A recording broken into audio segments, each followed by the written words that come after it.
time in a shade house, he got like 75 or 80% shade inside here. It wasn't enough shade.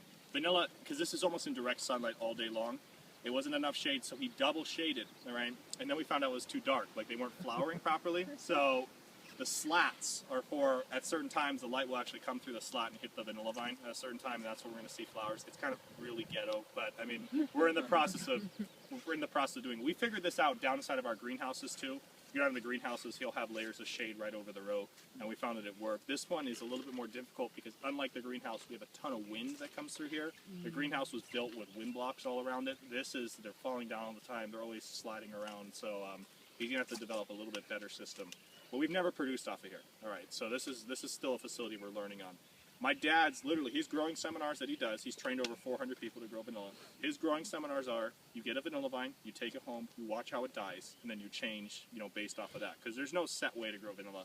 Everything's different. I mean, the weather, the sun, everything. So, especially in Hawaii, with 11 of the 13 climate zones right here on this one island, I mean, it changes all around the island. So that's essentially how he teaches people. And on that note, he has trained 400 people how to grow vanilla. We have about 10 sister farms we're working with right now. My father knows that that's the only way vanilla is going to survive here in Hawaii. There's no way that one farm like us can grow enough vanilla to supply even Hawaii itself. I mean, we're in every Whole Foods, but we barely maintain that contract every single year. It's too much vanilla for us to handle. So those 20 sister farms are producing probably a couple hundred pounds of vanilla every single year. And we're essentially trying to start the next Kona coffee here in Hawaii. That's how Kona coffee survived. They knew they couldn't grow a ton of coffee on one farm, so there's 600 Kona coffee farms.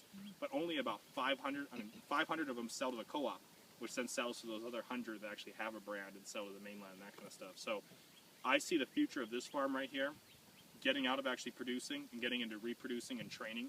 Vanilla vines, we grow up baby vanilla vines for people to have here in Hawaii, and actually the processing part of vanilla. Because the processing of vanilla is a very, very difficult thing for a lot of amateurs to be able to do. It's taking those green vanilla beans that grow on the vine and drying them out properly is hard.